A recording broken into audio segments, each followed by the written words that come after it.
okayfm 101.7. Enkomai ayedi ye yenko Joseph Ahire Dankwa polling station chairman Odumase na ye ne nkofwe adwenkomo Joseph Ahire Dankwa memoache no pay Meje ozo. Okay. na won bombo hode Nyame adom. ami na polling station abato kra de se general election na dia ni matwofo me hu picture bi a matwo ni bi gina ho kese kentra wam na adan a wose ai wo beto aba wo abeye medemfia bebo meye se ni de ni ese matwofo ba mo pa no mo fire he Eba cho se matchofo ba eye Akuapem constituency a. Me je nipa obetuma kire faako a wo fi no. And ode won by no eye constituency chairman. Ene na apamfo Frankapia.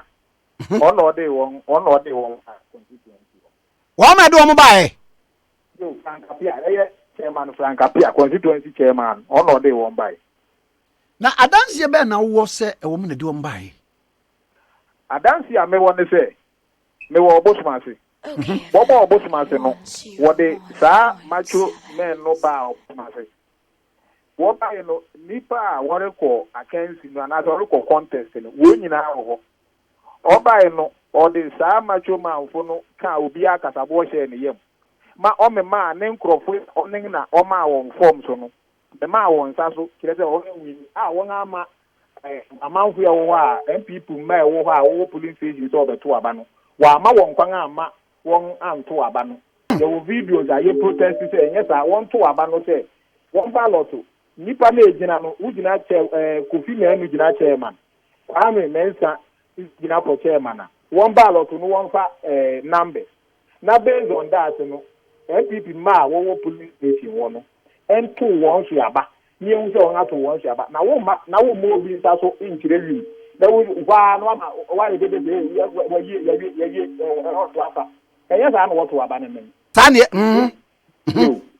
nti on no dey match fo ne bai e no dey won be share ye nso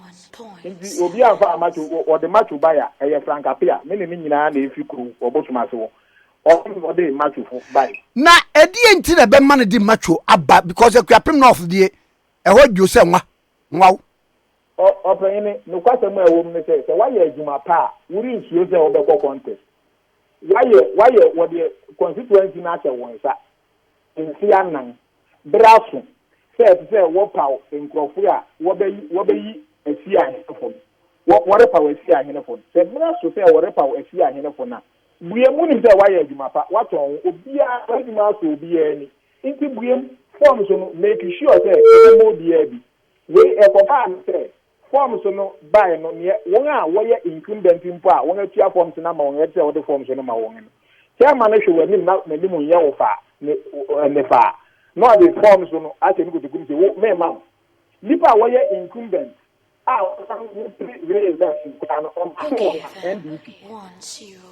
NDP na ngata ko onim se adwuma na wa ye no wanye adwuma pa nti wo betu atia nti on pese election be ba so nti on no dey macho men ne ba constituency say wo ba no nga ba ye basa ye say an election me ma so video wa ni nyina ebi hu adanso na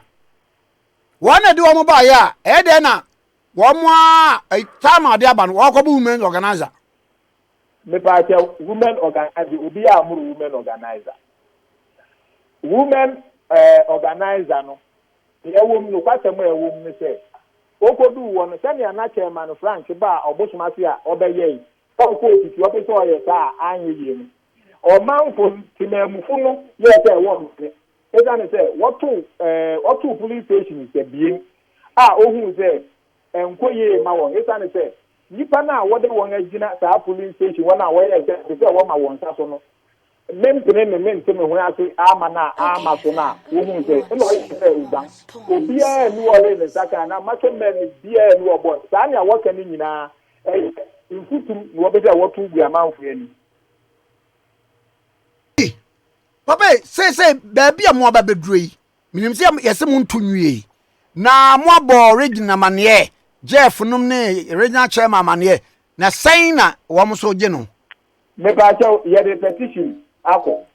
so obusuma ti a wo ba ya ni aso obeso nkrofo nsema wo ho a o je o mo won so a wo de ne macho man fo ne nkrofo ye gidi mo ye sa no ye the petition akọ tempe ni fo nti no won ka ho asem me za no say wo da so wo process ni mu nti no ye nya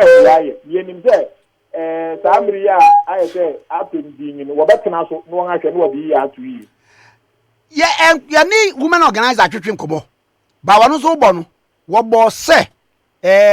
yewura Sammy Awuku na wono so de sa nkrofo no baaye enyum bia no Sammy ofri ekropon